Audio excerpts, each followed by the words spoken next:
திருச்சியை நோக்கி எல்லா மக்களும் திருச்சியை நோக்கி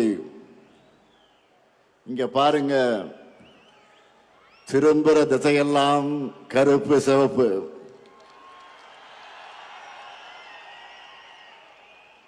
திரும்பும் திசையெல்லாம் அண்ணாவின் தம்பிகள். திரும்பும் திசையெல்லாம் கலைஞரின் உடன்பிறப்புகள். தெற்கே குமரியிலிருந்து வடக்கே கும்மிடிப்பூண்டி வரை தமிழ்நாடே இந்த சிறகனூர்ல திரண்டு சிறகனூர் பெருகனூராக ஆகியிருக்கு. எதிரிகளால வீழ்த்த முடியாத திராவிட முன்னேற்ற கழகத்தின் பெரும் சேனை இங்கே திரண்டிருக்கு. இந்த சேனையினுடைய தலைமை தொண்டனாக முத்துவேல் கருணாநிதி ஸ்டாலின் அழைப்பை ஏற்று வந்திருக்கக்கூடிய தலைவர் கலைஞருடைய அன்பு உடன்பிறப்புகளே, உங்க எல்லாருக்கும் என்னுடைய முதல் வணக்கம். வரவேற்புரை ஆற்றிய மாநாட்டினுடைய தலைவர், கழகத்தினுடைய முதன்மை செயலாளர், என்னுடைய ஆறுயிர் சகோதரர் கே.ஏ. நேரு அவர்களே, உடல்நிலை காரணமாக இங்கு வர முடியாத நிலைக்கு ஆளாக்கப்பட்டிருக்கக்கூடிய, ஆனால் அதே நேரத்தில் தொலைக்காட்சியில இந்த மாநாட்டை பார்த்து கொண்டிருக்கக்கூடிய கழகத்தினுடைய பொதுச் செயலாளர் என்னுடைய ஆரியர் அண்ணன் துரைமுருகன் அவர்களே, கழக பொருளாளர் அருமை சகோதரர் டி.ஆர். பாலு அவர்களே, கழகத்தினுடைய துணை பொதுச் செயலாளர்கள் ஐ. பெரியசாமி அவர்களே, முனைவர் பொன்முடி அவர்களே,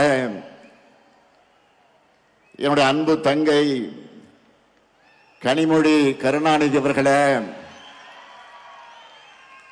திருச்சி சிவா அவர்களே, ஆ. ராசா அவர்களே,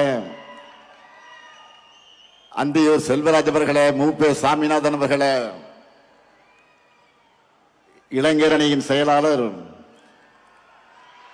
தம்பி உதயநிதி உள்ளிட்ட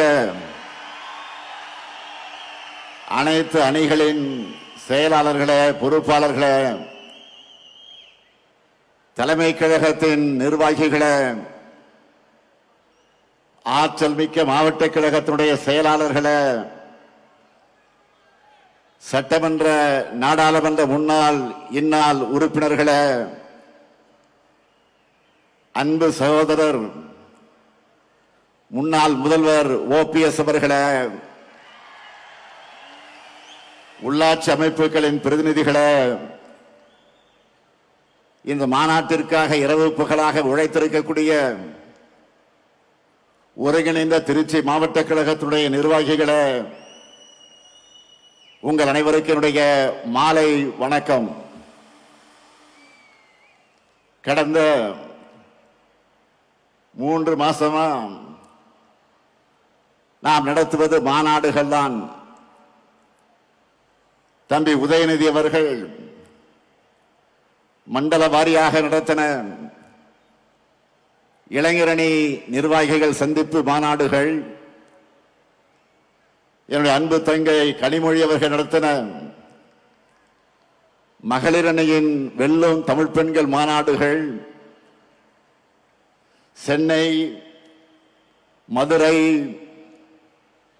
கோவை, திருப்பத்தூர் என மண்டல அளவிலே நடத்தப்பட்ட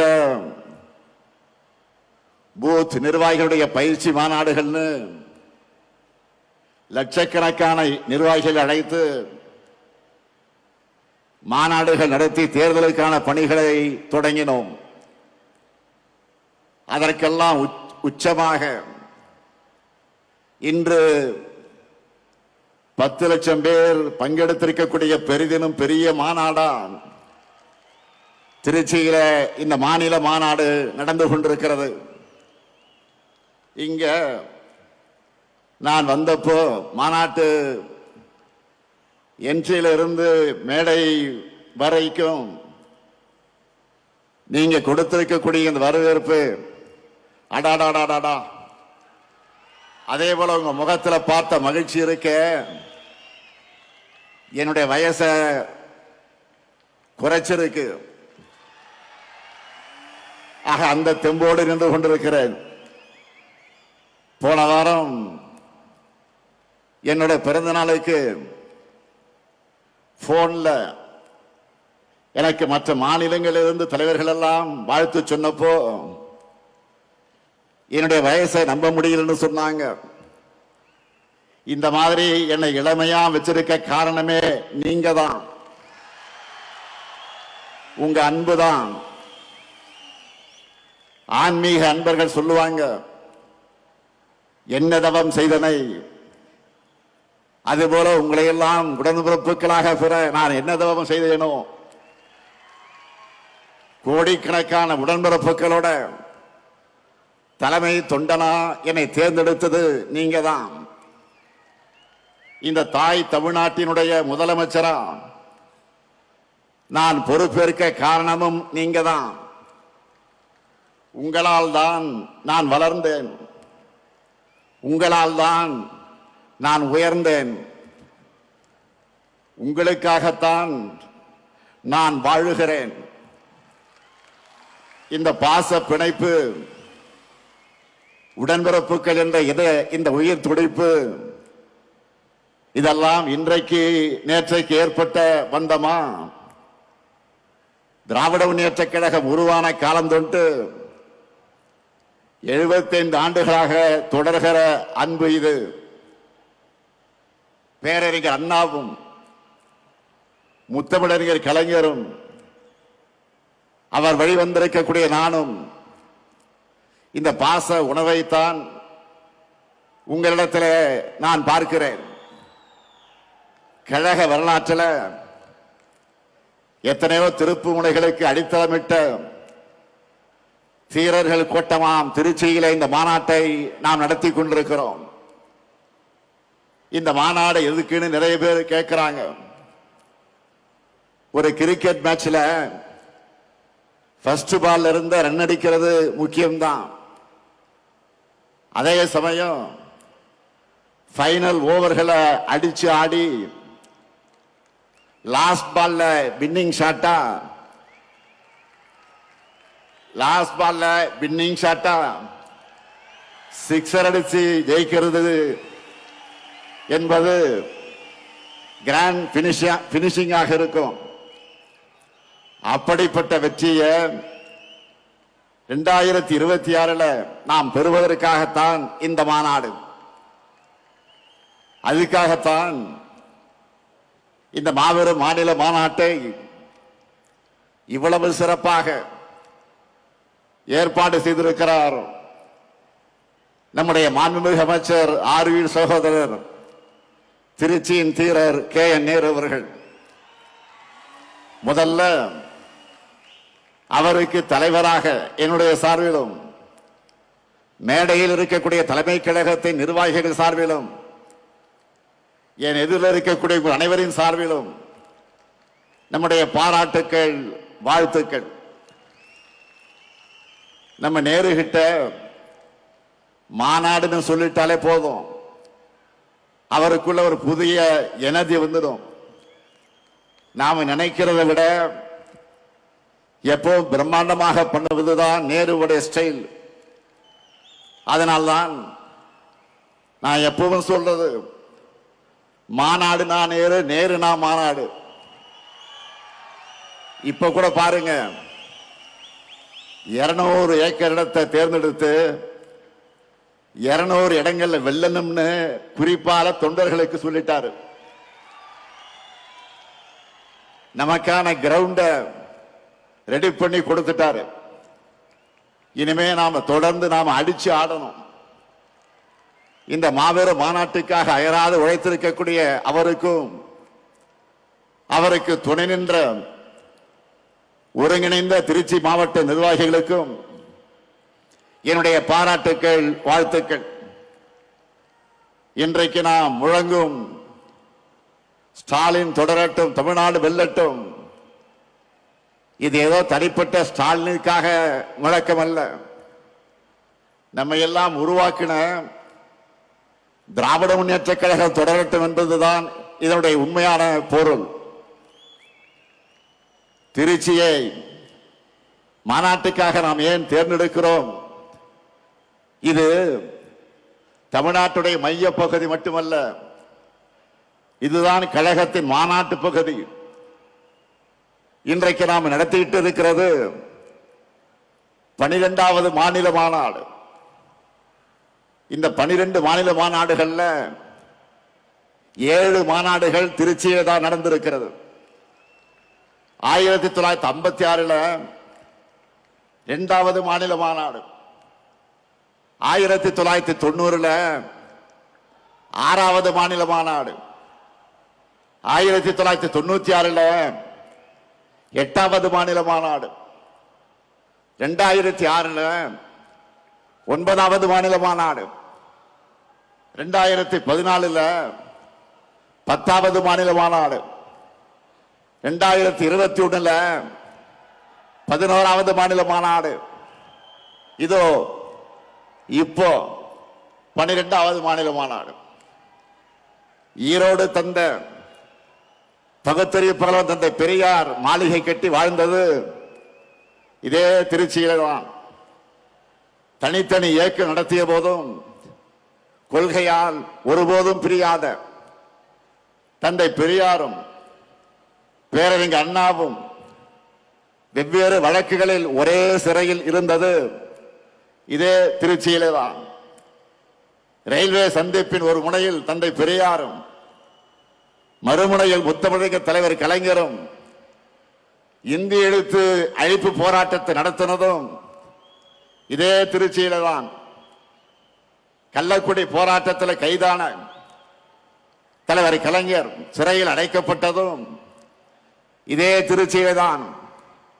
அப்போ 1953 கை குழந்தையாக இருந்த என்னை என்னுடைய அன்னையார் தயாளம்மையார் அவர்கள் கொண்டு வந்து தலைவர் கலைஞர்கிட்ட காட்டினதும் இதே திருச்சியில் இருக்கக்கூடிய சிறையிலே தான். இது மட்டுமா, தலைவர் கலைஞர் அவர்கள் முதல்ல சட்டமன்றத்திற்கு தேர்ந்தெடுத்து அனுப்பிய குளித்தலை தொகுதி இருந்ததும் இதே திருச்சியிலே தான். அடுத்து பேரறிஞர் அண்ணாவுடைய மறைவுக்கு பின்னால் தலைவர் கலைஞர் அவர்கள் நமக்கு 50 முழக்கங்களை தந்ததும் இதே திருச்சியிலே தான். அதனாலதான் சொல்றேன், திருச்சி என்றாலே திருப்பம், திருச்சி என்றாலே எழுச்சி, திருச்சி என்றாலே உணர்ச்சி, திருச்சி என்றாலே மகத்தான வெற்றி. அப்படிப்பட்ட திருச்சியில இன்றைக்கு ஒரு மாபெரும் வரலாற்று கடமையை நிறைவேற்றத்தான் நாம் கூடியிருக்கிறோம். 1956 இதே திருச்சி மாநாட்டில் தான் லட்சக்கணக்கான தொண்டர்கள் வாக்களிக்க கழகம் தேர்தலில் போட்டியிட வேண்டும் என்ற முடிவை பேரறிஞர் அண்ணா அவர்கள் எடுத்தார்கள். அது நடந்து 70 ஆண்டுகள் ஆகியிருக்கிறது.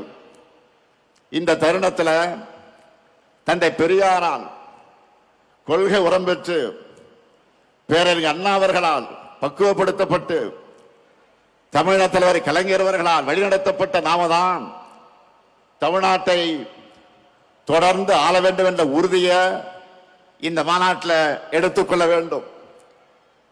இந்தியாவிலேயே முதல் மாநில கட்சியா நம்முடைய கழகத்தை ஆட்சியில் அமர்த்தினார் பேரறிஞர் பெருந்தகை அறிஞர் அண்ணா அவர்கள். அவரது வழியில 5 முறை தமிழ்நாட்டை ஆட்சி செய்தார் நம்முடைய உயர்நீக தலைவர் கலைஞர் அவர்கள். ஒரு நீண்ட இடைவெளிக்கு பிறகு 10 ஆண்டுகள் கழித்து உங்களின் ஒருவரான என்னுடைய தலைமையில 6வது முறையாக ஆட்சிக்கு வந்தோம். இப்போ 7வது முறை மட்டுமல்ல, இனி என்னாலும் கழகம்தான் தமிழ்நாட்டை ஆளணும் என்ற சூழ்நிலைக்குத்தான் இங்கே கூடியிருக்கிறோம். இதுதான் நம்முடைய கடமை, அனைவருடைய பெருங்கடமை. இது எதற்காக சொல்லுகிறேன் என்று கேட்டால், நான் முதலமைச்சராகவும் சில பேர் அமைச்சர்களாகவும் பல பேர் எம்எல்ஏ ஆகவும் சொல்லுகிறோமா? இல்லை. நம்ம தமிழினத்தை காக்க தகுதியும் திறமையும் உழைப்பும் கொண்ட ஒரே படை நம்முடைய கருப்பு சிவப்பு படைதான். நமக்குன்னு ஒரு மாபெரும் வரலாறு இருக்கிறது, நமக்கென்று ஒரு லெகசி இருக்கு. தமிழை காத்தவர்கள் நாம், தமிழ்நாட்டுக்கு பெயர் வச்சவங்க நாம், நம் மாநிலத்தை எல்லா நிலையிலும் உயர்த்துறவங்க நாம். இப்ப கூட தமிழ் மண்ணுக்கு காவல் அரணா இருக்கிறவங்க நாம தான். தமிழ்நாடு நம்மை நம்பித்தான் இருக்கு, நாமும் தமிழ்நாட்டை நம்பித்தான் இருக்கிறோம். அதற்காகத்தான் சொல்லுகிறேன், திராவிட முன்னேற்ற கழக ஆட்சி தொய்வில்லாமல் தொடரணும். அதற்காக நாம உழைக்கணும், அதற்காகத்தான் சூழலைக்கணும். இந்த நேரத்தில் தந்தை பெரியார் 1971 தேர்தலின் போது சொன்னதை நினைச்சு பார்க்கிறேன். திமுக ஆட்சி தொடர்ந்தாதான் தமிழ் சமுதாயம் எதிர்பார்க்கிற முன்னேற்றம் ஏற்படும். இப்பவும் தந்தை பெரியார் சொன்னதை மனசுல வச்சு நம்முடைய பயணத்தை தொடரணும். இங்கே வந்ததும் என்னுடைய நினைவுக்கு வந்தது 2021 தேர்தலுக்கு முன்னால் இதே திருச்சியில இதே இடத்துல 7 இலக்குகளை உறுதிமொழிகளாக நான் அறிவித்தேன். அதில் முதல் இலக்கு வளரும் வாய்ப்புகள், வளமான தமிழ்நாடு. 2வது இலக்கு மகசூல் பெருக்கம், மகிழும் விவசாயி.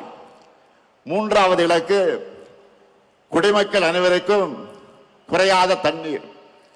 4வது இலக்கு அனைவருக்கும் உயர்தர கல்வி, உயர்ந்த மருத்துவம். 5வது இலக்கு எழில்மிகு மாநகரங்களின் மாநிலம். 6வது இலக்கு உயர்தர ஊரக கட்டமைப்பு, உயர்ந்த வாழ்க்கை தரம். 7வது இலக்கு அனைவருக்கும் அனைத்துமான தமிழ்நாடு. நெஞ்சை நிமிர்த்தி சொல்லுகிறேன், இந்த 7 இலக்குகளையும் நம்முடைய 5 ஆண்டு ஆட்சியுடைய திட்டங்களால நிறைவேற்றி காட்டியிருக்கிறோம். அதனாலதான் மக்கள் மகிழ்ச்சியாக இருக்காங்க. இதையெல்லாம் நம்முடைய எதிரிகளே இன்றைக்கு மனசுக்குள்ள ஒத்துக்கொள்வாங்க. காரணம், யாராலும் மறைக்க முடியாத, மறுக்க முடியாத உண்மை இது. தமிழ்நாட்டை தொடர்ந்து புறக்கணிக்கிற ஒன்றிய பாஜக அரசு கூட நம்பர் 1 மாநிலம் தமிழ்நாடுன்னு சொல்றாங்க.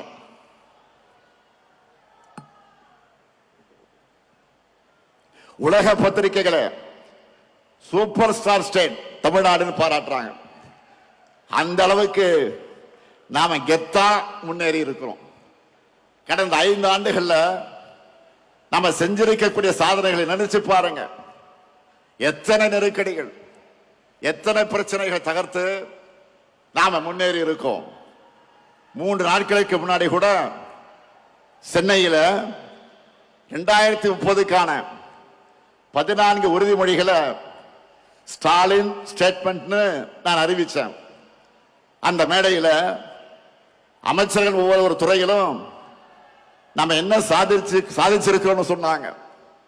5 ஆண்டுகள்ல ஒரு மாநில அரசால இவ்வளவு பண்ண முடியுமான்னு எல்லாரும் பிரமிச்சு பார்த்தாங்க. நமக்கே மலைப்பா இருந்துச்சு. நம்முடைய சாதனைகளை பிபிடி போட்டு காட்டணும், டிவியில போட்டு காட்டணும். அதுல அதிமுக ஆட்சியோட நாம செஞ்சிருக்கிறத கம்பேர் பண்ணி சொன்னாங்க. அதுல சிலதை மட்டும் உங்களுக்கு நான் சொல்ல விரும்புகிறேன். நல்லா கவனிங்க, மக்கள் கிட்ட போய் நீங்க சொல்லணும். கடந்த 2011 மன்னிக்கணும் 2016 2021 அதிமுக ஆட்சியில தொழில் முதலீட்டுக்காக போடப்பட்ட புரிந்துணர்வு ஒப்பந்தங்கள் எவ்வளவு தெரியுமா? 471. இதுவே நம்ம திராவிட மாடல் ஆட்சியில 1190 புரிந்துணர்வு ஒப்பந்தங்கள் போட்டிருக்கிறோம். கடந்த கால ஆட்சியில ஈர்த்த முதலீடு, அதிமுக ஆட்சியில ஈர்த்த முதலீடு 4,13,414 கோடி தான். ஆனா நம்ம ஆட்சி காலத்தில் 12,54,133 கோடி ரூபாய்க்கான முதலீடுகளை ஈர்த்திருக்கிறோம். 3 மடங்கு அதிகம். 2016-21 புதுசா 4 சிப்காட் தொழிற்பூங்காக்களை தொடங்கினாங்க. அதிமுக ஆட்சியில் 4 தான் சிப்காட் தொழிற்பூங்கா. ஆனா நாம 33 புது சிப்காட் தொழிற்பூங்காக்களை தொடங்கி இருக்கிறோம். ஸ்டார்ட் அப் நிறுவனங்கள் எடுத்துக்கிட்டா 2021 வரைக்கும் இருந்த எண்ணிக்கை, அதிமுக ஆட்சியில் இருந்த எண்ணிக்கை எவ்வளவு தெரியுமா? 2045. இப்போ நம்ம ஆட்சியில 13,500க்கு மேற்பட்ட ஸ்டார்ட் அப் நிறுவனங்களை நம்ம ஆட்சியில் தொடங்கி இருக்கிறோம். அடுத்து வேளாண் துறை 2016-21 வரைக்கும் அவங்க ஆட்சியில் 57.26 லட்சம் ஹெக்டராக இருந்த மொத்த சாகுபடி பரப்பை இப்போ 62.32 லட்சம் ஹெக்டராக உயர்த்தி இருக்கிறோம். 5 வருஷத்துல 5 லட்சம் ஹெக்டேர் உயர்ந்திருக்கு. கடந்த ஆட்சி காலத்தில் 1.3 லட்சம் விவசாயிகளுக்கு தான் இலவச மின் இணைப்பு கொடுத்தாங்க. ஆனா நம்முடைய ஆட்சியில் 2 லட்சத்துக்கு அதிகமான விவசாயிகளுக்கு இலவச மின் இணைப்பு கொடுத்திருக்கிறோம். 2016-21 அண்ணல் அம்பேத்கர் அயலக உயர்கல்வி உதவித்தொகை திட்டத்தில் படிச்ச மாணவருடைய எண்ணிக்கை எவ்வளவு தெரியுமா? 2 பேர் தான் அதிமுக ஆட்சியில். ஆனா நம்ம திராவிட மாடல் ஆட்சியில 386 மாணவர்களுக்கு 160 கோடி ரூபாய் உதவித்தொகை கொடுத்து படிக்கிறாங்க. அதே போல ஆதிதிராவிட மகளிருக்காக நன்னிலம் நிலவுடைமை திட்டத்தில் அதிமுக ஆட்சியில் பயனடைந்த பெண்கள் எவ்வளவு தெரியுமா? 40 பேர் தான். 40 லட்சம் ரூபாய் கொடுத்தாங்க. அதுவே நம்ம திராவிட மாடல் ஆட்சியில் 1026 பெண்களுக்கு சுமார் 50 கோடி ரூபாய் வழங்கி இருக்கிறோம். எவ்வளவு பெரிய வித்தியாசம்! அடுத்து ஸ்போர்ட்ஸ்ல, விளையாட்டுத்துறை ஸ்போர்ட்ஸ்ல நம்ம இளைஞர்கள் இன்னைக்கு எப்படியெல்லாம் சாதிக்கிறாங்க. அதுக்கு காரணம் என்ன? விளையாட்டுத்துறைக்கு 800 கோடி ரூபாயாக இருந்த நிதி ஒதுக்கீட்ட நம்ம ஆட்சியில் 2228 கோடி ரூபாயாக உயர்த்தி இருக்கிறோம். அது மட்டுமல்ல, 2016-21 வேலை வாய்ப்பு வழங்கப்பட்ட விளையாட்டு வீரர்கள் எத்தனை பேர் தெரியுமா? 3 பேர் தான். ஆனா நம்ம அரசுல 301 விளையாட்டு வீரர்களுக்கு வேலை வாய்ப்பு வழங்கி இருக்கிறோம். இப்படி எல்லா துறையிலும் லிஸ்ட் இருக்கு. மக்கள் பெரும் சுமையாக கருதுகிற மெடிக்கல் செலவுகள் போன ஆட்சியில முதலமைச்சருடைய விரிவான காப்பீட்டு திட்டத்தில் 49 லட்சம் பேர் பயனடைஞ்சவங்க. அந்த எண்ணிக்கையை நம்ம ஆட்சியில 90 லட்சமாக உயர்த்தி இருக்கிறோம். அதுக்கு காரணம் நம்ம அரசுல 72,000 இருந்த வருமான வரம்பை 1,20,000 உயர்த்தி கொடுத்தோம். இப்படி எல்லாவற்றிலும் 2 மடங்கு 3 மடங்கு ஏன் பல மடங்கு உயர்த்தி சாதனைகளை படைச்சிருக்கிறோம். இதுதான் வளர்ச்சி. அதனால்தான் வரலாற்று இல்லாத அளவுக்கு 14 ஆண்டுகள் கழிச்சு நம்ம ஆட்சியில 11.19 விழுக்காடு பொருளாதார வளர்ச்சியை நம்முடைய மாநிலம் அடைந்திருக்கிறது. நானும் தொடர்ந்து ஒவ்வொரு மேடையிலும் நம்முடைய சாதனைகள் டேட்டாவோடு சொல்லிக்கிட்டு இருக்கிறேன். செஞ்சதை கூட நம்மால முழுசா சொல்ல முடியல. அந்த அளவுக்கு ஒரு மிகப்பெரிய பட்டியலே இருக்கு. நம்ம திட்டங்களால பயனடைந்திருக்கிற எண்ணிக்கை மட்டும் சொல்ல கொஞ்சம் கேளுங்க. கலைஞர் மகளிர் உரிமை தொகை 1,31,00,000 பேர். காலை உணவு திட்டம் 19,34,000 குழந்தைகள். புதுமை பெண் திட்டம் 6,95,000 மாணவிகள். தமிழ் புதல்வர் திட்டம் 5,40,000 மாணவர்கள். நான் முதல்வன் திட்டம் 49,90,000 பயிற்சி சான்றிதழ்கள். விடியல் பயணம் திட்டம் 910 கோடி பயணங்கள். மக்களை தேடி மருத்துவம் 2,56,00,000 பேர். இன்னும் காப்ப நம்மை காக்க 48 திட்டம் 4 லட்சத்துக்கு அதிகமான உயிர்கள். பல்வேறு ஓய்வூதிய திட்டங்கள் மூலமா 30,50,000 பேர். பட்டா பெற்றவங்க 23,56,000 பேர். உங்களால டோட்டல் போட முடிஞ்சுதா இல்லையா? இன்னும் ஏராளமா இருக்கு, பெரிய லிஸ்டே இருக்கு. ஆனா அதையெல்லாம் நீங்க டோட்டல் போட்டு மக்கள் கிட்ட சொல்லணும். இப்ப தெரியுதா ஏன் நான் அடிக்கடி வெல்வோம் 200 வெல்வோம் 200 சொல்றேன்னு? இவ்வளவு செஞ்சிருக்கிறோம். 200 தொகுதி உறுதியா இல்லையா? கேட்கல. உறுதியா இல்லையா? 200 தொகுதி உறுதியா இல்லையா? மகிழ்ச்சி. நீங்க பிரச்சாரத்துக்கு போறப்போ மக்கள் யாரை கேட்டீங்கனாலும் அவங்க நம்ம அரசோட திட்டங்கள்ல பயனடைஞ்சக்கூடியவங்க இருப்பாங்க. நம்ம அரசின் திட்டங்களோட பயனாளிகள் வாக்களிச்சாலே போதும். நாம தான் ஃபுல் சீப்ல போனோம், முழு வெற்றி அடைவோம். கவலைப்படாதீங்க. அதான் இப்படி சொன்ன, புரியுதா உங்களுக்கு? அதை உறுதி செய்ய வேண்டியதுதான் உங்களுடைய பணி.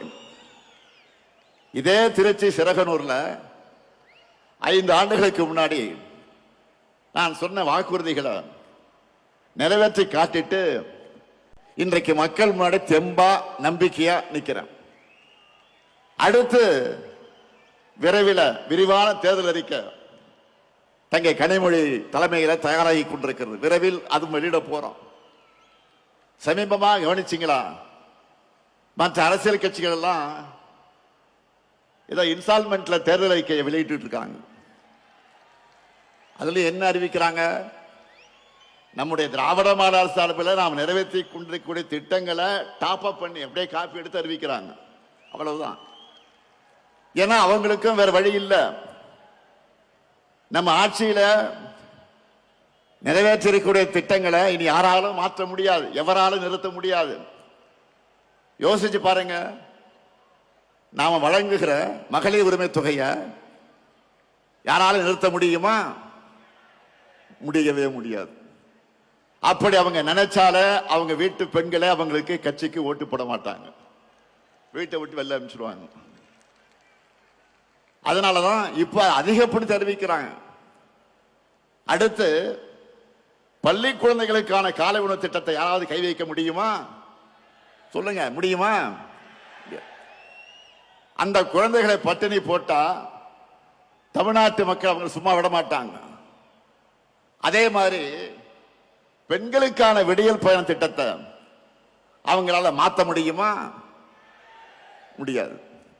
இன்னும் இருக்கு. உயர்கல்விக்கு உறுதுணையா இருக்கிற புதுமை பெண் திட்டம், தமிழ் புதல்வன் திட்டம், நான் முதல்வன் திட்டம், இதையெல்லாம் தடுக்கவோ நிறுத்தவோ எந்த கட்சியாவது யோசிக்க முடியுமா? முடியாது. அது மட்டுமல்ல, முதியவர்களுக்கு வீடு தேடி ரேஷன் தரக்கூடிய தாயுமானவர் திட்டம், வீடு தேடி மருத்துவம் தரக்கூடிய மக்களை தேடி மருத்துவம் திட்டம், இதையெல்லாம் தொடர மாட்டோம் எந்த கட்சியாவது வாய் திறக்க முடியுமா? முடியுமா? சொல்லுங்க. இப்படி எவராலும் மாற்ற முடியாத திட்டங்கள் தான் இந்த முத்துவேல் கருணாநிதி ஸ்டாலினுடைய திட்டங்கள். அவங்களுக்கு தேர்தல் அறிக்கைக்கு கண்டென்ட் கொடுக்கிறத இந்த ஸ்டாலினுடைய திட்டங்கள் தான். அதனால்தான் உறுதியோடு சொல்றேன், இந்த திட்டங்கள் தமிழ்நாட்டில் இருக்கிற வரைக்கும் இந்த முத்துவேல் கருணாநிதி ஸ்டாலின் தான் தமிழ்நாட்டை ஆளுவான். நாம இவ்வளவே செஞ்சுட்டு மக்கள் கிட்ட வாக்கு கேட்கிறோம். ஆனா அதிமுக கூட்டணி சாரி அப்படி சொன்னா மோடி அமித்ஷாவும் கோச்சிப்பாங்க. என்டிஏ கூட்டணி சொல்லணும். கூட்டணிக்கு பேர் வைக்க கூட முடியாத நிலையில தான் இன்றைக்கு அதிமுக இருக்கு. சரி, அவங்க சொல்ற மாதிரி அந்த என்டிஏ கூட்டணி தமிழ்நாட்டுக்கு என்ன பண்ணி இருக்கு? கடந்த 5 ஆண்டுகள்ல நமக்கு தர வேண்டிய கல்வி நிதி, ஜல்ஜீவன் திட்ட நிதி, 100 நாள் வேலை திட்ட நிதி, பேரிடர் நிவாரண நிதி, நாம கேட்ட எதையும் தரல. மாநிலத்துக்கான சிறப்பு திட்டங்களையும் தரல. ஏன்? கோவை, மதுரை, திருச்சி இந்த மாவட்டங்களுடைய மெட்ரோ உள்ளிட்ட எந்த உட்கட்டமைப்பு திட்டங்களுக்கு அனுமதி தரல. நாம கேட்கிறது நன்மை செய்யணும், ஆட்சி பொறுப்புக்கு வரணும் என்ற எண்ணம் அவங்களுக்கு இருந்திருந்தா அடிப்படையா மாநிலத்துக்கு கேட்டதையாவது அவங்க கொடுத்திருக்கணும். எதுவுமே இல்லையா? பாஜக தமிழ்நாட்டுக்கு தந்ததெல்லாம் என்ன தெரியுமா? ஆளுநர் மூலமாக குடைச்சல், மாணவர்களை உயிரோடு விளையாடக்கூடிய நீட் தேர்வு, இந்தி திணிப்பு, மிரட்டி பார்க்க ரைடுகள். இப்படிப்பட்ட ஆட்சிதான் பிரதமர் மோடி சொல்லுகிற என்டிஏ ஆட்சி. தமிழ்நாட்டுக்கு எந்த நன்மையும் செய்யாத இவங்க தான் நம்ம எதிர்த்து நிற்கிறாங்க. தமிழ்நாட்டு மேல எந்த அளவிற்கு வன்மம் இருக்குன்னு சொல்லணும்னா, தேர்தல் வருதுன்னு கூட தெரியாம, அதை பற்றி கவலைப்படாம, நமக்கான எதையும் அறிவிக்க இவங்களுக்கு மனசு வரல. நான் கேட்கிறேன், இப்படி திட்டமிட்டு தமிழ்நாட்டை புறக்கணிக்கிற என்டிஏ கூட்டணிக்கு எங்க மக்கள் எப்படி வாக்களிப்பாங்க? எந்த நம்பிக்கையில நீங்க தமிழ்நாட்டுக்கு வரீங்க? தமிழ்நாடு கேட்கிறதெல்லாம் நான் சொல்லுகிற என்டிஏவுக்கு நோ சொல்லக்கூடிய, நமக்கு கொடுப்பதையெல்லாம் கேட்பதையெல்லாம் நோ என்று சொல்லக்கூடிய என்டிஏவுக்கு தமிழ்நாடு நோ தான் சொல்லும். இங்க உங்களுக்கு எப்பவும் நோ என்ட்ரி தான். உங்க டப்பா என்ஜினுக்கு தமிழ்நாடு எப்பவுமே நோ என்ட்ரி தான் சொல்லும். சில நாட்களுக்கு முன்ன நான் சொன்னேன், இந்த தேர்தல் தமிழ்நாடு வெர்சஸ் என்டிஏ, இன்னும் சொன்னா தமிழ்நாடு அணியா டெல்லி அணியா என்று பார்க்கிற தேர்தல் என்று சொன்னேன். உடனே நம்ம எதிரிகள் என்ன சொன்னாங்க? இது சட்டமன்றத்திற்கு நடக்கிற தேர்தல் தானே, இதை ஏன் தமிழ்நாடு வெர்சஸ் என்டிஏன்னு திமுக சொல்லுது? தமிழ்நாட்டுக்கு டெல்லிக்குமான தேர்தல் ஏன் ஸ்டாலின் சொல்றாரு அப்படின்னு கேட்கிறாங்க. திமுக என்கிற மாபெரும் இயக்கம் தேர்தல் நேரத்தில் மட்டும் மக்கள் கிட்ட வரக்கூடிய கட்சி அல்ல, மக்களின் உரிமைகளுக்காக எப்போதும் களத்தில் நிற்கக்கூடிய கட்சி. எங்களுக்கு தெரியும், தமிழ்நாட்டோட, தமிழ் மொழியோட, தமிழ் பண்பாட்டோட உண்மையான எதிரி யார் என்று எங்களுக்கு நல்லாவே தெரியும். அந்த எதிரியை எதிர்க்கக்கூடிய தெம்பும் திராணியும் கொண்ட ஒரே இயக்கம் திமுக என்பது மக்களுக்கு நல்லா தெரியும்.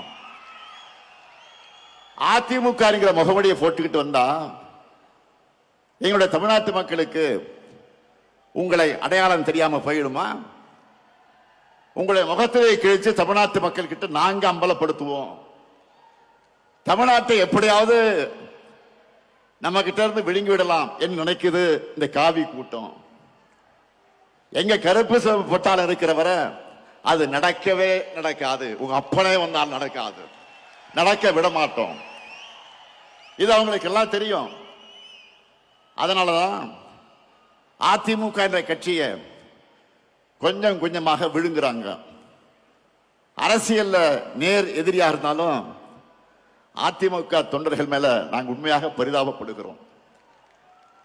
அவங்களுடைய உணர்வுக்கு மாறாக கட்சியை கொண்டு போய் டெல்லியில் அடமானம் வச்சுட்டாரு பழனிசாமி.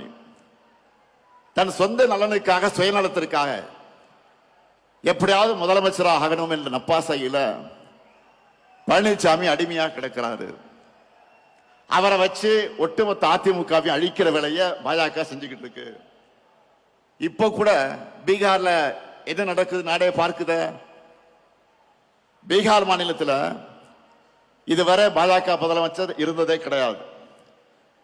நிதிஷ்குமார் அவர்களை முன்னிறுத்தி தேர்தலை ஜெயிச்சுட்டு இப்ப காரியம் ஆனதும் அவரை ஓரங்கட்டிட்டு பாஜக முதலமைச்சரை உள்ள கொண்டு வர போறாங்க.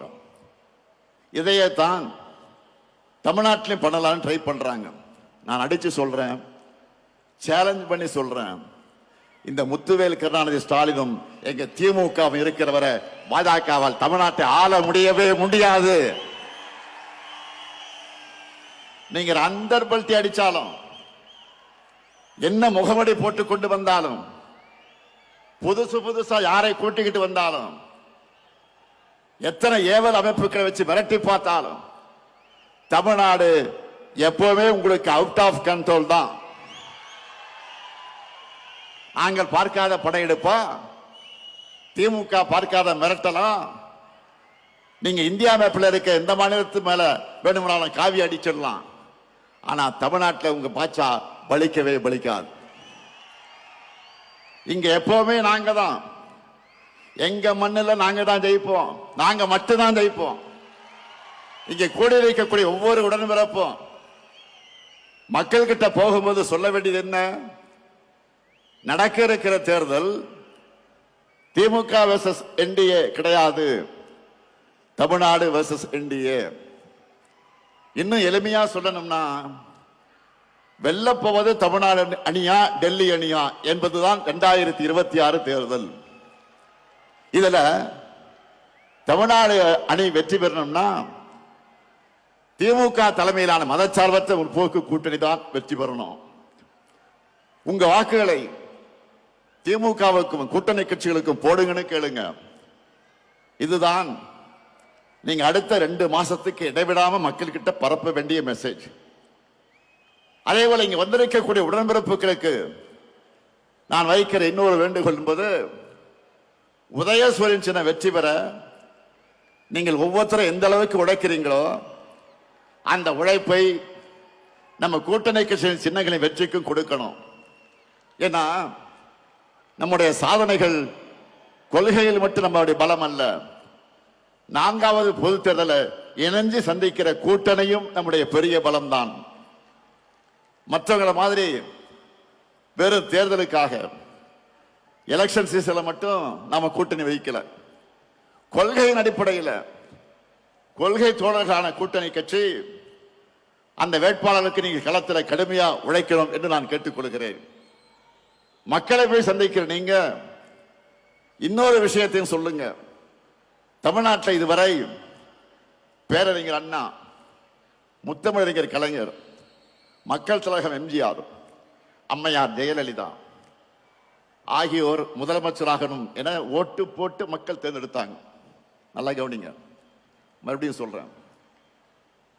பேரறிஞர் அண்ணா, முத்தமிழறிஞர் கலைஞர், மக்கள் தலைவர் எம்ஜிஆர், அம்மையார் ஜெயலலிதா ஆகியோர் முதலமைச்சர் ஆகணும் என ஓட்டு போட்டு தேர்ந்தெடுத்தீங்க. அவங்களுக்கு பிறகு நீங்க ஓட்டு போட்டு ஜெயிக்க வச்சது இந்த ஸ்டாலினை தான்.